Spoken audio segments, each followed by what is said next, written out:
Hello everyone. इस video में हम 2015 एडवांस का क्वेश्चन देख रहे हैं जो कि कॉम्प्लेक्स नंबर पे है। और कॉम्प्लेक्स नंबर का ये जो क्वेश्चन है ना, ये पूरा कम्प्लीटली थ्योरेटिकल है। अगर आपकी थ्योरी क्लियर है तो ये क्वेश्चन बन जाता है। क्वेश्चन क्या बोलता है कि for any integer K let alpha K equal to cos of K pi by 7 plus I sine K pi by 7। ठीक है, तो मुझे वैल्यू निकालनी है summation of mode of alpha के प्लस 1 माइनस अल्फा के ranging from 1 to 12, mod of alpha 4k minus 1 minus alpha 4k minus 2, k is ranging from 1 to 3। ये देखने में जितना कॉम्प्लिकेटेड लगता है ना, दो दो समेशन है, मॉडुलस है, ठीक है, लेकिन ये क्वेश्चन थ्योरेटिकल है, कैलकुलेशन नहीं है, इसलिए क्वेश्चन आसान हो जाता है। Provided you should know the concept behind this question, and the concept used over here is the nth root of unity। nth root of unity क्या होती है, उसका ज्योमेट्रिकल इंटरप्रिटेशंस की आर्गन प्लेन में nth रूट ऑफ यूनिटी को कहाँ हम represent करेंगे और वो क्या बनाते हैं। बस ये चीज़ अगर आपको पता है, मतलब ये क्वेश्चन आसान है।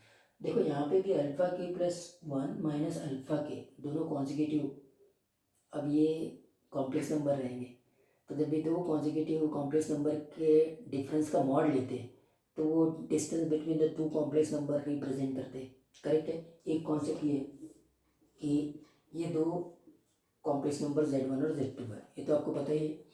तो इसका मतलब ये जो डिस्टेंस रिप्रेजेंट करेगा Z1 माइनस Z2 रिप्रेजेंट करेगा। करेक्ट है क्या? तो ये पॉइंट। दूसरा मैंने बोला है कि nth रूट ऑफ यूनिटी का कॉन्सेप्ट यहाँ पे यूज होता है। nth रूट ऑफ यूनिटी मतलब z इक्वल टू 1 की पावर 1 अपॉन n। तो आपको nth रूट ऑफ यूनिटी भी मैं बता देता हूँ। इस 1 को रिप्लेस करते हैं cos 0 प्लस आई साइन 0 और इसकी पावर 1 अपॉन n। ठीक है, अब क्या करते हैं, ट्रिग्नोमेट्रिक फंक्शन है cos और साइन, तो इसको 0 प्लस 2k पाई प्लस आई साइन 0 प्लस 2k पाई, इससे रिप्लेस कर देते पावर में 1 अपॉन n। और अब आप क्या करो, डिमोर्स थ्योरम लगा दो। डिमोर्स थ्योरम लगाएंगे तो ये क्या हो जाता है, ये हो जाता है cos 2k pi by n plus I sine 2k pi by n, ये हो गया। अब यहाँ से हम k को डिफरेंट डिफरेंट वैल्यूज देंगे। जैसे k को मैंने क्या लिया 0 1 2 और अब n माइनस 1, तो आपको nth रूट ऑफ यूनिटीज मिल जाएंगे। वो कैसे, देखो अगर k को मैंने 0 लिया तो आपके पास में यहाँ पे z इक्वल टू 1 आ जाएगा। k को 1 लिया तो z equal to cos 2 pi by n plus I sine 2 pi by n आ जाएगा। और उसके बाद में k इक्वल टू 2 लेंगे ना, तो z इक्वल टू, सपोज करो इसको मैंने अल्फा ले लिया, ठीक है, अल्फा ले लिया तो ये अल्फा स्क्वायर हो जाता है। वैसे ही आपके पास में k इक्वल टू 3 लिया तो z इक्वल टू अल्फा 3 और k equal to n minus 1 लिया, है ना, तो z इक्वल टू क्या रहेगा, अल्फा की पावर n माइनस 1। तो ये जो 1 alpha alpha square alpha cube up to the alpha की पावर n माइनस 1, ये जो है nth रूट ऑफ यूनिटी होते हैं। ठीक है, ये बात तो समझ में आ गई। अब खास बात क्या है कि जब भी nth रूट ऑफ यूनिटी लेते हैं उसमें आपके पास में इस प्रकार का एक्सप्रेशन होना चाहिए, क्योंकि हम इस एक्सप्रेशन की बात कर रहे हैं। मतलब 2k pi by n, nth root of unity है तो n की वैल्यू n है। अगर 7th रूट ऑफ यूनिटी है तो n की वैल्यू 7, n की वैल्यू 10 है तो 10th root of unity, n की वैल्यू 14 है तो 14th रूट ऑफ यूनिटी। लेकिन ये n में डिफर हो रहा है, यहाँ तो 2k पाई के टर्म्स में ही होना चाहिए, तभी हम nth रूट ऑफ यूनिटी या 10th रूट ऑफ यूनिटी या 7th रूट ऑफ यूनिटी। अब इस क्वेश्चन में क्या है, इस क्वेश्चन में cos k पाई है, k पाई है, मतलब 2k पाई तो नहीं है, तो 2k पाई क्रिएट करना पड़ेगा। तो 2k पाई मतलब 2 से मल्टीप्लाई और 2 से डिवाइड करेंगे तो ये 7 बन जाएगा 14। इसका मतलब 14th रूट ऑफ यूनिटी का ये क्वेश्चन है। आई क्या बात समझ में? हाँ, nth रूट ऑफ यूनिटी जब भी निकालते हैं यहाँ पे cos एंगल में 2k pi by n, n तो nth रूट ऑफ यूनिटी के लिए n अगर 10 है तो 10th रूट ऑफ यूनिटी, लेकिन ये 2k पाई होना चाहिए। Okay, k ranging from 0 to n minus 1, ये सारी बातें क्लियर है। पर यहाँ क्या है, कॉस के पाई है, मुझे चाहिए 2k पाई। तो 2 से मल्टीप्लाई जो 2 से डिवाइड करेंगे तो 14th रूट ऑफ यूनिटी आ जाएगा। ये पहला कॉन्सेप्ट। दूसरा कॉन्सेप्ट आप देखें कि ये जितने भी nth रूट ऑफ यूनिटी है ये यूनिमॉड्यूलर कॉम्प्लेक्स नंबर थे। देखो क्या होता है ना, ये alpha square alpha cube up to the alpha की पावर n-1 सबके सब कॉम्प्लेक्स नंबर है। इमेजिनरी रूट्स आप बोलेंगे यहाँ पर। और ये 1 जो है ना ये एक ही रियल रूट है, ये भी कॉम्प्लेक्स नंबर है लेकिन real numbers are complex number. So the 1 को छोड़ के बाकी जो alpha square alpha cube up to the alpha की पावर n-1 है, ये सारे के सारे इमेजिनरी रूट्स है, ठीक है, कॉम्प्लेक्स नंबर रूट्स है। Okay fine. अब ये सारे के सारे लेकिन यूनिमॉड्यूलर कॉम्प्लेक्स नंबर है। अब दूसरा ज्योमेट्रिकल इंडिविजुअल कि ये nth root of unity unimodular complex number है, तो ये कहाँ लाई करेंगे, आर्गन प्लेन में यूनिट सर्कल के ऊपर लाई करेंगे। उस कॉन्सेप्ट को पकड़ना है।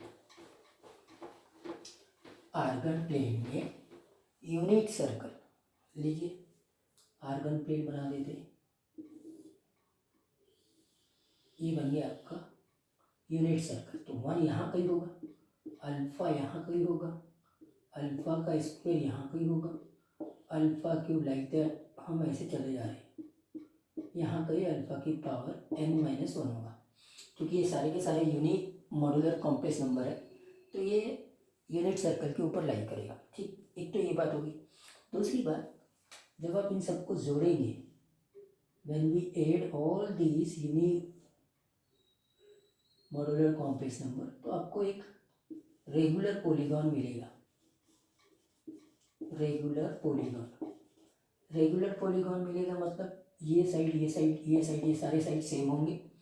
और अभी अभी अभी मैंने बताया था आपको कि इसको आप कैसे लिख सकते हैं, इस साइड को अल्फा-1 दो कॉम्प्लेक्स नंबर, इसको आप कैसे लिख सकते हैं, अल्फा स्क्वायर माइनस अल्फा का मॉड, करेक्ट है। तो अल्फा-1 का मॉड और अल्फा स्क्वायर माइनस अल्फा का मॉड ये सेम होंगे। यही कॉन्सेप्ट तो आपको वहाँ पे यूज़ करना है। तो ये क्वेश्चन बन गया। अब यहाँ पे क्या हो रहा है, अब अगर क्वेश्चन की थ्योरी कंप्लीट हो गई तो क्वेश्चन अगर मालूम है तो क्वेश्चन आसानी से बन जाएगा।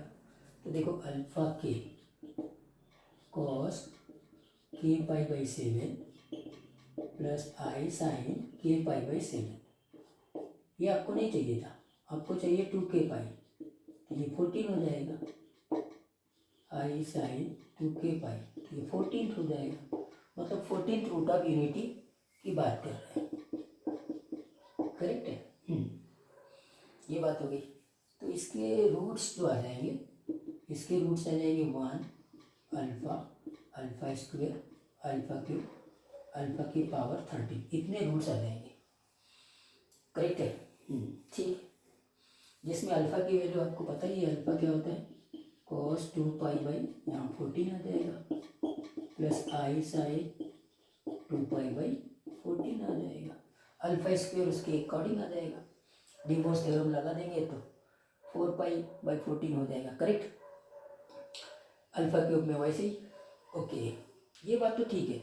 लेकिन फिर इसका ज्योमेट्रिकल इंटरप्रिटेशन क्या है, ये सारे के सारे जो 14th रूट आया है वो सबके सब यूनिमॉड्यूलर है, इसीलिए आर्गन प्लेन में यहाँ लाई करेंगे।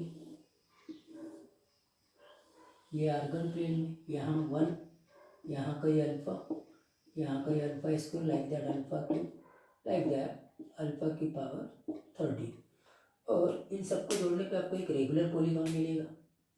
ये बात भी क्लियर हो गई, रेगुलर पॉलीगॉन मिलेगा। अब आप देखेंगे इन दोनों का डिफरेंस मॉडुलस हो जाएगा, मतलब ये alpha k+1 minus alpha k का मॉड ये रेगुलर पॉलीगॉन का साइड को रिप्रेजेंट करेगा। अगर ये बात समझ में आ गई तो ऐसे कितने साइड्स होंगे यहाँ पे सम करना है, तो 12 तक जाना है, मतलब 12 into length of the side.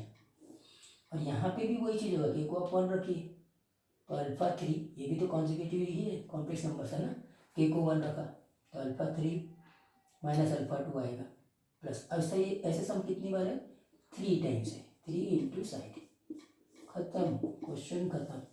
मतलब अगर इतनी थ्योरी मैंने जो आपको बताई वो क्लियर थी तो आप इसको वर्ब ही कर सकते थे, 12/3 दैट इज इक्वल टू 4 सारे क्लियर है थ्योरी, तो आप इसको सिंपली ऐसे बना सकते हैं।